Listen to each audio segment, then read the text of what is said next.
Well, good morning, everybody. Here's a quick look at some of the highlights in the weather forecast over the next few weeks and some of the things we're watching internationally.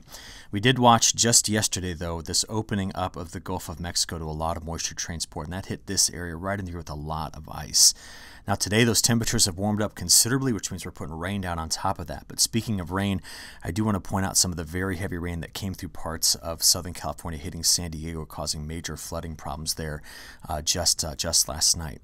Bigger picture things, though, since the beginning of December, that's been an area that's been missed largely by the flow. That's going to change with this Pacific jet extension that's coming up. And some of the extremely heavy rains are going to hit this area and through here are going to start to wipe out any sort of long-term deficit in moisture. The one spot I'm most concerned about is going to be parts of the northern plains and the western plains getting into the Canadian prairie as we go forward. Because there's a lot of mild air moving in through there, but not a lot of moisture. That mild air is complements of just a lot of southerly flow across North America, kind of coming around like big ridges like the one we have off the southeast right now.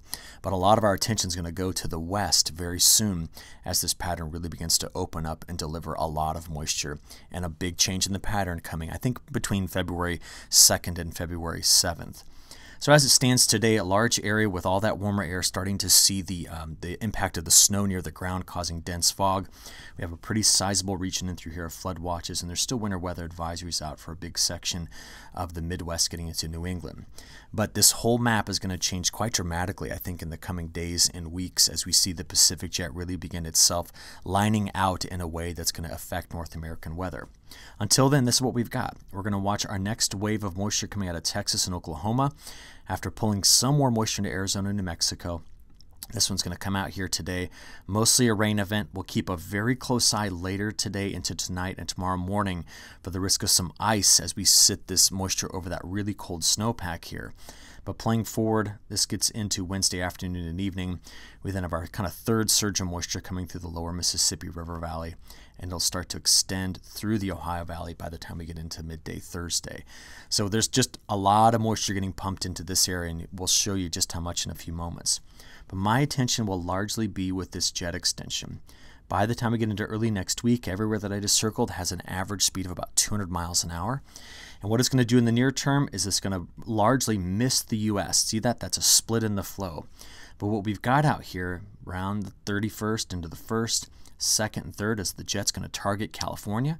It's going to shift around to the 3rd, 4th, and 5th and start to bring us some flow out of the southwest. If we can displace the cold air in Alaska or in Greenland during that time, it's really going to set us up with another kind of major episode of winter-type weather in the midsection of the United States, while California gets hit with a lot of the precipitation. Take a look at it. This is the next 5 days, and this is a 5-day sliding window of average precipitation. So I'll just take you out there and pause it day 5 through 10, which is about right here. So all that wet weather is out day 5 through 10. Much of the Pacific Northwest gets targeted at that time, but then the jet extends February 2nd, 3rd, 4th. Now watch the midsection of the country, 5th, 6th, and 7th. See that? That's what happens when the jet comes in like this and starts to move out of the southwest. This whole area increasing the chances for getting some moisture in it. Now what we see over the next 7 days, so that's week 2. Let's come back to the next 7 days. It's primarily the northwest getting hit, this large area missing out on any good flow, and all of the moisture wrapping around this big high, creating a lot of flooding problems in parts of the lower Mississippi Valley. Now that area that could pick up several inches of rain, 2, 3, 4 inches of rain, is also our spot in the country on the drought monitor that's so very dry. So just to take a look at it very quickly here, let me just walk you through the models real quick. Let's bring this back to the beginning. We've got a few different surges on this. This is through Wednesday, getting into Thursday, pressing to the east and northeast. We then get out there to Friday and Saturday. That's our last system that's going to come through here. This is Saturday midday. What will be important to watch is late this week, Saturday to Sunday, is the snow that could be on the northern side of that. Look at both models here. Then as the Pacific Northwest gets targeted, watch out here around the 31st into the 1st, 2nd, and right there. That's when the pattern changes to really hit California hard. Now, who's drier in all of this? This is the chance at getting less than 1/10 of an inch out of this. This is the chance of getting less than 1/2 inch over the next 10 days. But that's all going to change once we stretch it out there to day 10 through 15. During this time period, though, we know who's going to be wet. It's this whole area in through here, mostly in the next 3 to 4 days, picking up heavy rains. Here's the chance of getting at least 2 inches. And as Northern California to the Pacific Northwest coast is targeted throughout this almost entire time period, that is the spot that's probably going to have the best chance at 3, 4, 5 inches of total moisture before the pattern shifts. Now watch. This is a 4-inch probability. This is day 10. Watch what happens as I extend out to day 15. See the changes sliding into California, opening back up here. There's a lot of moisture in this pattern as we go forward. And it's all really going to reach ahead when this trough dives in, the ridge opens up over parts of the Hudson Bay, giving us southwest flow and chances for systems in the central United States after targeting the west for a while. So what does it look like? We'll take a look at the week 2 forecast released by the CPC and NOAA. Risk of heavier precipitation high, the 30th through the 2nd. The risk of heavy snow high, the 30th through the 2nd.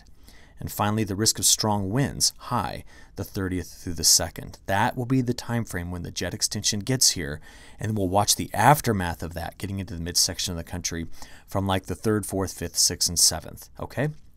On the temperature side of this, one more thing real quick. The moisture side of this is to show you week 2 entirely from all 3 models. GFS, ECMWF, and CPC all showing the same kind of pattern. Now let's talk temperatures, because there's a lot of mild air that's going to be coming across North America. Watch these temperatures today into tomorrow on Wednesday, Thursday, getting into Friday, Saturday. Look at that, just a lot of mild air. And even where it's cool, it's only off by a couple of degrees. But overall, we look at the day 5 through 10, coldest air gets stored in Alaska or Greenland. A lot of mild air throughout the Canadian prairie, getting up into northern Canada and much of the U.S. And this is day 10 through 15. This will be the transition time period, though, day 10 through 15. So watch this heat move and opening up of more active winter weather types in the midsection of the country. Longer term, it's going to be waiting on the movement of the MJO to get out of the Western Pacific and over to phase 8 and 1. If that happens, the sooner it does, the more the cold air has a better chance of getting back into North America. And there's not much of a change of that discussion from what I shared with you yesterday. So on my last few slides, I want to talk about South America and Australia. We've had very wet weather in the last 30 days north, a little drier in the central area, but wet into parts of Argentina. What's important about what's coming up is heat is coming back into Argentina, but after this week. It's not this week, it's next week that it comes in. So I'm not concerned about the dryness in Argentina at this point. But I am concerned about the really wet weather to the north and what it's going to do to slow down any sort of harvest progress. Because we think we're going to get a window out here at the very beginning. There it is, the first week of February. But then after that, the middle of February goes back over wet for these northern growing areas.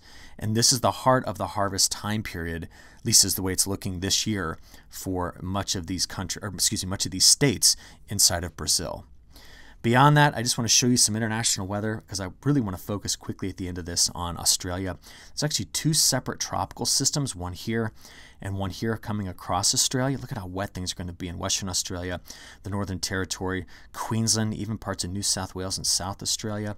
As this all comes through, these tropical systems have the potential for dropping a lot of moisture.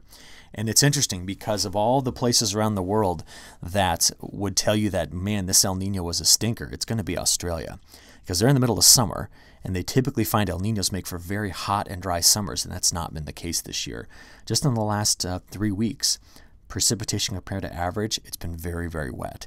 So this is not your typical El Nino. As I keep stressing, we'll see how it fades and changes in the coming weeks and months, which we talked about yesterday. And in the meantime, as it moves itself around, if you're living in the U.S., watch Greenland and watch Alaska. That's my main story for the temperature pattern. Okay, that's what I got for you. We'll talk to you tomorrow. Thanks.